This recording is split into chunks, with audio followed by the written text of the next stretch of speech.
आप देख सकते हो कि भाई मेरे पास एक खराब एलईडी बल्ब रिपेयरिंग के लिए आया था और ये काफ़ी पुराना बल्ब है। इस बल्ब की शक्ल देख के ही आपको आइडिया लग गया होगा। तो जब मेरे पास ये बल्ब आया था फ्रेंड, तो इसके अंदर प्रॉब्लम क्या थी कि जब इसको हम होल्डर के अंदर लगा रहे थे, ये देखिए मैं एक बार होल्डर के अंदर लगा के दिखा दूं, तो यहाँ पे इस टाइप की प्रॉब्लम इसके अंदर थी। ठीक है, इस टाइप से ये बल्ब ब्लिंकिंग कर रहा था। तो मैंने क्या किया, यहाँ पे इसको ऊपर वाले डिफ्यूजर को खोला और इसका जो एमसीपीसी पैनल है उसको रिप्लेस कर दिया, क्योंकि मुझे डाउट हुआ कि शायद इसका एमसीपीसी पैनल खराब है, शायद इसी की वजह से ऐसा हो रहा है। लेकिन पैनल को रिप्लेस करने के बाद भी यहाँ पे सेम ही प्रॉब्लम है। ये देखिए इस तरीके से अभी भी ये हमारा बल्ब ब्लिंकिंग कर रहा है। तो आज मैं आपको बताऊंगा कि अगर आपके पास भी इस टाइप का कोई भी एलईडी बल्ब है, चाहे वो 9 वाट का हो, 12 वाट का हो या 50 वाट का हो, और आपने उसके एमसीपीसी पैनल को भी रिप्लेस कर दिया, फिर भी आपका बल्ब ब्लिंकिंग कर रहा है, तो उस प्रॉब्लम को कैसे आप चेक करके रिपेयर करोगे। तो इसके लिए देखिए फ्रेंड, यहाँ पे तो अब पैनल हमने रिप्लेस कर दिया, इससे तो कोई मतलब रहा नहीं। तो हमें क्या करना है, सबसे पहले यहाँ पे इसकी जो वायर है इसको हमें हटाना है। तो यहाँ पे देखिए इस तरीके से इसकी वायर को हम हटा देंगे। तो यहाँ पे देखिए मैंने इसकी दोनों वायर को हटा दिया है और इसको हम थोड़ा सा ऊपर की तरफ कर देते हैं। ये देखिए इस तरीके से हमने कर दिया है।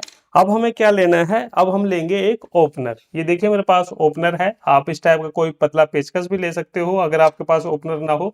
तो हमें क्या करना है, इस साइड में देखिए इसकी टिक्की लगी हुई है, ठीक है, और इसी टिक्की के ऊपर ये पैनल हमारा लगा हुआ है। तो हमें यहाँ पे साइड से इसको ऐसे डालना है, ओपनर को डालना है, थोड़ा सा जोर लगाना पड़ सकता है आपको। इस तरीके से यहाँ पे जगह जब तक नहीं बनेगी ना, तब तक ये निकलेगा नहीं। तो इस तरीके से जब आप हल्का सा डालोगे तो यहाँ पे ये ओपनर हमारा अंदर जाना स्टार्ट हो जाएगा। जैसे कि यहाँ पे देखिए अब जगह बन गई है ना हल्की सी, यहाँ पे हमने इसे बाहर निकाल लिया है। तो ये इसकी टिक्की है, तो इसको हम साइड में रखेंगे। तो यहाँ पे देखिए फ्रेंड, ये है हमारे एलईडी बल्ब का ड्राइवर सर्किट। तो यहाँ पे हमें इसी के अंदर रिपेयरिंग करनी है। अब क्या करना है वो तो इसे निकालने के बाद पता चलेगा। तो इसे निकालने के लिए हमें क्या करना पड़ेगा, ये जो ऊपर की तरफ यहाँ पे सोल्डरिंग हुई है इससे हमें हटाना पड़ेगा। तो हटाने के लिए फिर से हम सोल्डरिंग आयरन का यहाँ पे यूज लेंगे। इस तरीके से हम आयरन की मदद से ऐसे आयरन को रखेंगे। देखिए जैसे हम आयरन को इस तरीके से रखेंगे तो ऊपर का जो हमारा सोल्डर है वो धीरे धीरे मेल्ट हो रहा है। इस तरीके से यहाँ पे इस तरीके से होगा और ऐसे हम ठोक देंगे। ये देखिए इस तरीके से आपको करना है और उसके बाद ऐसे करने के बाद यहाँ पे ठोक देंगे। ये देखिए ये आपको ऐसे काम करना है, ठीक है। और इसी तरीके से साइड वाला है, इसको भी हम ऐसे ही आयरन की मदद से रखेंगे और उसके बाद जैसे ही इसका शोल्डर मेल्ट हो जाएगा तो हम इसको ऐसे ठोक देंगे। आराम से ठोकना, ज़्यादा तेज भी नहीं ठोकना, नहीं तो ये जो ऊपर का ब्लैक ब्लैक पार्ट दिखाई दे रहा है ये हमारा कांच का होता है, ये टूट के निकल भी सकता है। तो ये चीज़ भी आपको ध्यान रखनी है। तो इस तरीके से देखिए यहाँ पे हम आराम आराम से इसे ठोक के निकाल लेंगे। इस तरीके से हमने कर लिया है। अब उसके बाद हमें क्या करना है, यहाँ से इसे पकड़ के इस तरीके से हमें खींचना है, ठीक है। आप चाहो तो इसे प्लास की मदद से भी खींच सकते हो। तो यहाँ पे हम क्या करते हैं, चलिए प्लास की मदद से खींच लेते हैं, क्योंकि इस तरीके से ये निकल नहीं रहा। तो यहाँ पे इस तरीके से हम इसे पहले फंसा लेते हैं सही जगह पे ताकि ये निकल सके। ये देखिए इस तरीके से हम प्लास का यहाँ पे यूज कर रहे हैं। तो यहाँ पे देखिए फ्रेंड, इस तरीके से जब हमने इसे निकाला तो आप देख सकते हो ये इसका ड्राइवर सर्किट है। इसकी एक बार शायद अंदर ही रहेगी ये टूट के, कोई बात नहीं, हम उसे बाद में लगा लेंगे। इस तरीके से हमारे बल्ब का ये ड्राइवर सर्किट है। और इसे अगर हम पीछे की तरफ देखें तो पीछे की तरफ भी काफ़ी सारे यहाँ पे कंपोनेंट्स लगे हुए हैं। तो यहाँ पे देखिए फ्रेंड, यहाँ पे जंग लगा हुआ है, इसका मतलब इस सर्किट के अंदर पानी वगैरह भी गया हुआ है, इसी वजह से यहाँ पे जंग लगा हुआ है। तो यहाँ पे अब हमें क्या करना है, यहाँ पे हमें सभी कंपोनेंट्स को अच्छे से आंखों से ट्रेस करना है, देखना है कोई कंपोनेंट्स हमारा जल तो नहीं गया है, खराब तो नहीं हो गया है, कोई कैपेसिटर फूल तो नहीं गया है। अब जैसे कि मैं यहाँ पे देख पा रहा हूँ, इस साइड के जितने भी कंपोनेंट्स हैं वो फिलहाल मुझे फ्रेश नज़र आ रहे हैं। क्योंकि कई बार क्या होता है कि ये जो कैपेसिटर है ये फूल जाता है जिसकी वजह से प्रॉब्लम आती है, या फिर ये कैपेसिटर है ये फूल जाते हैं जिसकी वजह से प्रॉब्लम आती है। लेकिन यहाँ पे ऐसा कुछ भी मुझे ख़राब नज़र नहीं आ रहा है। अगर हम पीछे की तरफ देखें तो पीछे की तरफ देखिए यहाँ पे हमारा ब्रिज रेक्टिफायर लगा, लाइट आईसी लगी हुई है और यहाँ पे डायोड लगा हुआ है और छोटे छोटे काफ़ी सारे रेजिस्टेंस वगैरह लगे हुए हैं। तो यहाँ पे देखिए फ्रेंड, ये जो आईसी है लाइट आईसी, यहाँ पे ये मुझे जली हुई नज़र आ रही है। आपको आ रही है कि नहीं आ रही मुझे नहीं पता, लेकिन यहाँ पे देखिए मैं थोड़ा जूम करके आपको दिखाने की कोशिश करूँगा। तो आप देख सकते हो ये जो हमारी लाइट आईसी है ये बीच में से काली पड़ गई है। वैसे तो पूरी आईसी काली है, लेकिन इसके ऊपर भी आपको थोड़ा सा जला हुआ लग रहा होगा। तो ये जो लाइट आईसी है फ्रेंड, ये जल के खराब हो गई है और इसी वजह से ये जो बल्ब है हमारा काम नहीं कर रहा है। तो यहाँ पे जब भी आपके किसी भी ड्राइवर सर्किट के अंदर आपकी लाइट आईसी खराब हो जाए, तो आप क्या कर सकते हो, या तो सेम नंबर की आईसी को रिप्लेस कर सकते हो या फिर इसे बाईपास कर सकते हो। देखिए सेम नंबर की जो आईसी है वैसे तो जल्दी से मिलती नहीं है, क्योंकि मार्केट के अंदर हजारों ऐसी कंपनी हैं जो कि एलईडी बल्ब का ड्राइवर बनाती हैं। तो ऐसे में सभी कंपनियां सेम नंबर की लाइट आईसी यूज नहीं करती, तो सबकी अलग अलग नंबर की आईसी होती है, तो ऐसे में मिल पाना मुश्किल होता है। फिर भी अगर आपके पास सेम नंबर की लाइट आईसी है तो आप लगा सकते हो।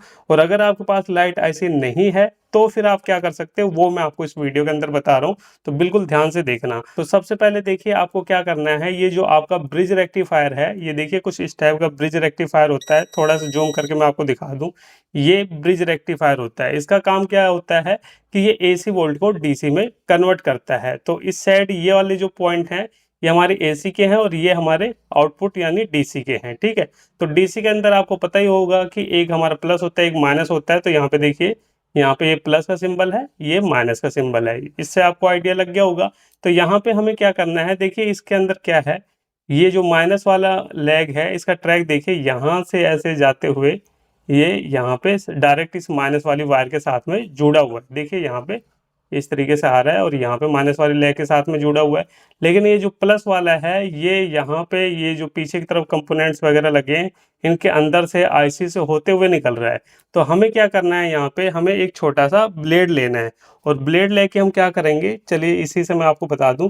यहाँ पे इस ट्रैक को हमें काट देना है। ये जो प्लस वाला पॉइंट है, ये जो ट्रैक इसके साथ में ज्वाइंट हो रहा है, इसको हमें अलग करना है। ये देखिए इस तरीके से आप किसी ब्लेड से कर सकते हो या फिर ऐसे जैसे कि मैं कर रहा हूँ, इस तरीके से आपको कुल मिला के इसका कनेक्शन अलग कर देना है। ये इसके साथ में जुड़ा नहीं रहना चाहिए। हमने क्या किया, यहाँ पे इसको बीच में से कट कर दिया है, ठीक है। अब ये सप्लाई यहाँ से कट हो गई है और माइनस वाली तो डायरेक्ट हमारी यहाँ पे आ रही है।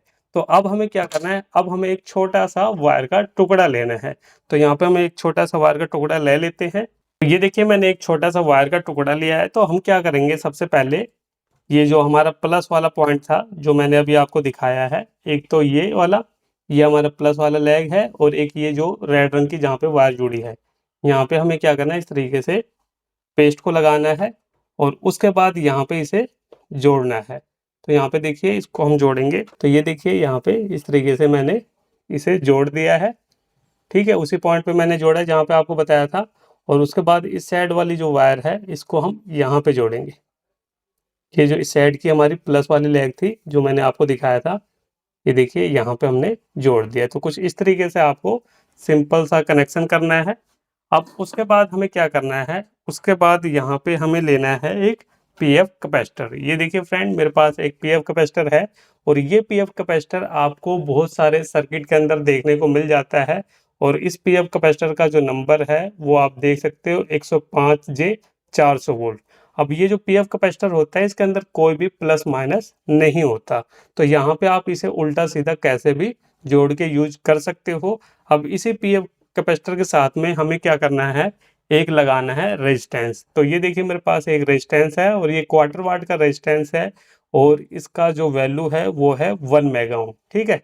तो क्वार्टर वाट का 1 मेगा ओम का ये रेजिस्टेंस है। तो इसके अंदर भी कोई प्लस माइनस नहीं होता। तो इसको भी आप उल्टा सीधा कैसे भी लगा सकते हो। बहुत सारे पुराने सर्किट के अंदर भी होता है, वहां से भी आप निकाल सकते हो और मार्केट में 1-2 रुपए का नया मिल जाता है, वहां से भी आप इसे खरीद सकते हो। तो यहाँ पे भी मैंने इसे पुराने सर्किट से निकाला है। तो इसको हम क्या करेंगे, इस तरीके से देखिए यहाँ पे इसकी जो दोनों लेग है यहाँ पे इसे हम जोड़ देंगे। देखिए इस तरीके से दोनों लेग पे हमें जोड़ना है। तो हल्का सा हम यहाँ पे ये फ्लक्स लगा लेते हैं।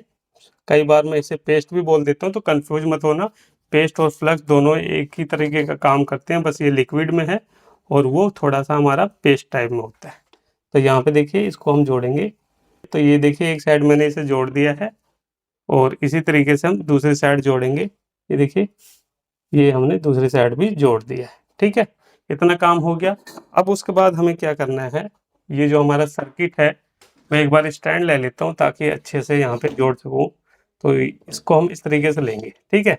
अब ये एक वायर तो हमारी यहाँ से आ रही है आउटपुट वाली, एक यहाँ पे आ रही है जिस पे जंग लगा हुआ है, तो इसके जंग को भी थोड़ा सा साफ करना पड़ेगा। ये देखिए ये वाला जो पॉइंट है जहाँ पे जंग लगा हुआ है, इसको हम साफ कर लेते हैं थोड़ा सा। ये देखिए इस तरीके से हमने साफ कर लिया है। तो एक वायर ये होगी हमारी, एक ये होगी, तो हम दोनों में से किसी भी साइड में इसे लगा सकते हैं। तो मैं इस साइड में ही लगा रहा हूँ इसे, तो इसको हम इस तरीके से लगाएंगे। इसको फंसा लेते हैं अच्छे से। ये देखिए मैंने फंसा लिया है। थोड़ा सा हम यहाँ पे क्या करेंगे, फ्लक्स को लगाएंगे और उसके बाद यहाँ पे सोल्डिंग आयरन की मदद से पहले यहाँ पे सोल्डर की लेयर को चढ़ा लेते हैं। ये देखिए ये मैंने कर लिया। अब उसके बाद इसको आप चाहे इस तरीके से लगाओ या फिर इस तरीके से लगाओ, वो आपकी मर्जी है, क्योंकि मैंने आपको शुरू में बता दिया हम इसे उल्टा सीधा कैसे भी लगा सकते हैं। तो ये देखिए इस तरीके से हम इसे सोल्ड कर रहे हैं। ये मैंने यहाँ पे इसे जोड़ दिया है। देखिए बिल्कुल बढ़िया तरीके से ये जुड़ चुका है। अब ये जो चीज़ है ना, इसको जब आप पैक करोगे तो आप इसे ऐसे मोड़ भी सकते हो। ठीक है, यहाँ पे पीछे की तरफ टेप वगैरह लगा के इसे मोड़ सकते हो। काफ़ी सारे लोगों का सवाल ये होगा कि आपने ये लगा दिए तो इसके अंदर फिट नहीं होगा। होगा, इसके लिए आपको इसे मोड़ना है और पीछे की तरफ डबल टेप वगैरह लगा के इसे छोटा सर्किट बना लेना है। ठीक है, तो यहाँ पे मैं फिलहाल आपको खुला खुला बता रहा हूँ ताकि आपको अच्छे से समझ में आ जाए। तो ये हमने कर लिया। अब उसके बाद देखिए हमें लेना है एक फ्यूज रेजिस्टेंस, और ये जो फ्यूज रेजिस्टेंस है ये आपको पुराने खराब एलईडी बल्ब के ड्राइवर सर्किट के अंदर मिल जाएंगे, नहीं तो आप इसे मार्केट से भी 1 से 2 रुपए के अंदर खरीद सकते हो। तो ये जो फ्यूज रेजिस्टेंस है आप 10 ओम से लेके 100 ओम के बीच का कोई भी रेजिस्टेंस लगा सकते हो। आपके पास हाफ वाट का रेजिस्टेंस हो या 1 वाट का हो, दोनों ही चल जाएंगे यहाँ पे। तो इसके अंदर भी कोई भी प्लस माइनस नहीं होता, तो आप भी इसे उल्टा सीधा लगा सकते हो। तो यहाँ पे हम क्या करेंगे, इसको आप चाहो तो इस लेग पे लगाओ या फिर इस पे लगाओ या फिर दोनों पे लगा सकते हो। अगर आपके पास 2 फ्यूज रेजिस्टेंस है तो आप दोनों पे भी जोड़ सकते हो, कोई दिक्कत वाली बात नहीं है।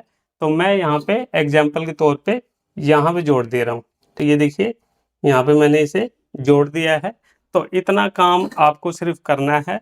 आपके पास 2 फ्यूज रेजिस्टेंस हो तो दूसरे को यहाँ पे जोड़ सकते हो, लेकिन एक है तो एक में भी काम चल जाएगा। ये हमने इतना काम कर दिया। अब उसके बाद यहाँ पे हम क्या करेंगे, यहाँ पे इसकी दोनों वायर को जोड़ेंगे। बस इतना ही आपको काम करना है। अब यहाँ पे चलिए हम इसे चेक करते हैं कि जो हमने यहाँ पे इसे बाईपास किया है, ये ट्रिक हमारी काम करेगी कि नहीं करेगी। इसके लिए यहाँ पे हम टेम्परेरी से जोड़ रहे हैं इस तरीके से। ये देखिए यहाँ पे प्लस को प्लस के साथ में, माइनस को माइनस के साथ में हमें जोड़ना है। तो इस तरीके से प्लस माइनस को हमने जोड़ दिया है। ठीक है, तो ये हमने काम कर लिया है। अभी इसको हम किसी सर्किट के अंदर नहीं डाल रहे, सिर्फ ऐसे ही आपको दिखाने के लिए ऐसे कर रहे हैं ताकि आप देख पाओ कि हाँ ये काम करता भी है कि नहीं करता।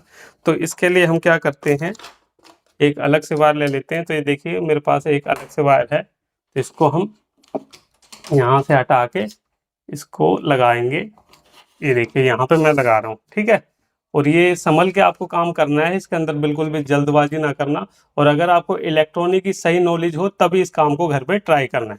ठीक है, तो यहाँ पे हम इसको लगा रहे हैं। तो आप देख सकते हो कि ये हमारा एमसीपीसी पैनल बिल्कुल फुल रोशनी में बिल्कुल बढ़िया तरीके से काम कर रहा है। अभी आपको क्या है कि हो सकता है कि रोशनी इसकी कुछ खास लग नहीं रही होगी। तो यहाँ पे देखिए मैं एक बार अंधेरा कर लेता हूँ ताकि आप देख पाओ। तो अब आपको साफ साफ दिखाई दे रहा होगा। तो यहाँ पे देखिए अब मैं आपको दिखाता हूँ। तो देखिए कितने बढ़िया तरीके से फुल रोशनी में ये एमसीपीसी पैनल हमारा काम कर रहा है। तो इस तरीके से फ्रेंड, यहाँ पे अगर आपके पास भी कोई एलईडी बल्ब है या आप रिपेयरिंग का काम करते हो और उसकी जो मेन आईसी है वो खराब हो गई है, तो इस तरीके से यहाँ पे आपको उसे बाईपास करना है और अपने एलईडी बल्ब को रिपेयर करना है। तो यहाँ पे ये सब कुछ मैंने आपको डिटेल से बता दिया है। तो चलिए फ्रेंड, फिर मिलते हैं नेक्स्ट वीडियो में कुछ नए टॉपिक साथ। तब तक के लिए जय हिंद, वंदे मातरम।